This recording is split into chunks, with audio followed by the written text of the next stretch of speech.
Dear students, Assalamu alaikum. Today I want to discuss a very special topic with you, that how to get full marks in your exams, especially in theorems.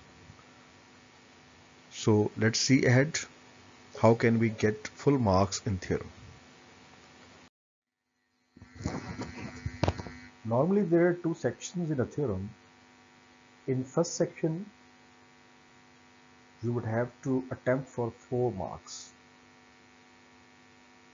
You are required to do the theorem in such a pattern that you should write the given at first,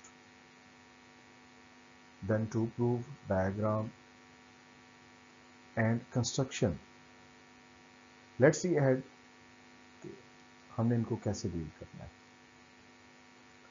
ये 4 marks हासिल करने के लिए आपको कैसे proceed करना है. तो गिवन, टू प्रूव, डायग्राम और कंस्ट्रक्शन.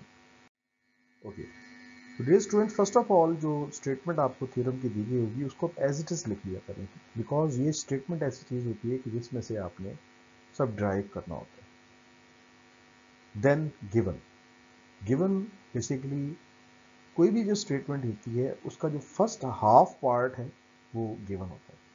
तो आपने गिवन यहीं से तैयार करना है, इसको रटा लगाने की जरूरत नहीं है, तो इसको आपने यहीं से निकालना है.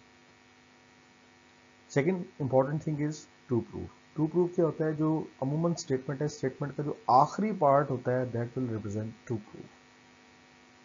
तो यहां से टू प्रूफ आपने स्टेटमेंट के आखिरी हिस्से से लेना होता है, तो इसको भी एहतियात से लिखना है आपने. फिर होता है डायग्राम. तो जो आपको स्टेटमेंट दी गई है उस स्टेटमेंट के अकॉर्डिंगली जो सूटेबल डायग्राम है आप उसको बना लेंगे. फॉर एग्जांपल यहाँ एक सर्कल रिक्वायर्ड था, 2 टेंजेंट्स रिक्वायर्ड थे, तो वो हमने ड्रॉ कर दिए. Then construction. ये थ्योरम का बड़ा अहम हिस्सा है. इसमें आपने क्या करना होता है कि थ्योरम में अगर आपको किसी किस्म की कोई रिक्वायरमेंट हो, आपने थ्योरम में कोई वेरिएशन करनी है. फॉर एग्जांपल हम यहाँ इस थ्योरम के अंदर यहाँ क्या है कि ये डॉटेड लाइन से हम कंस्ट्रक्शन कर रहे हैं. आप देखें कि तो कंस्ट्रक्शन को अमूमन हम डॉटेड लाइन से रिप्रेजेंट करते हैं. ये हमारी थ्योरम को सॉल्व करने में हेल्प करता है, क्योंकि ये जितने भी थ्योरम होते हैं इनका ताल्लुक बुनियादी तौर पर प्रैक्टिकल ज्योमेट्री से नहीं होता, इसका ताल्लुक होता है एनालिटिकल ज्योमेट्री से. तो हम लोग क्या करते हैं, एनालाइज करके चीज़ों को, स्टेटमेंट्स को एनालाइज करके रीजंस की बुनियाद पर, स्टेटमेंट्स और रीजंस की बुनियाद पर उसको हम सॉल्व कर रहे होते हैं. तो इस तरह से अगर आप गिवन ठीक से लिख लेते हैं, टू प्रूफ, कंस्ट्रक्शन और डायग्राम अगर आप प्रॉपर बना लेते हैं, पैटर्न ये होगा कि first of all given, then to proof, then आप डायग्राम बनाएं और फिर आप उस डायग्राम की कंस्ट्रक्शन को यहाँ लिखें. तो अगर ये आप 4 हिस्से प्रॉपरली बना लेते हैं तो you will get 4 marks for this. तो आप आसानी से आपको 4 मार्क्स अवार्ड हो जाएंगे. अब मैं मूव करता हूँ इसके नेक्स्ट सेक्शन की तरफ, यानी सेक्शन नंबर 2.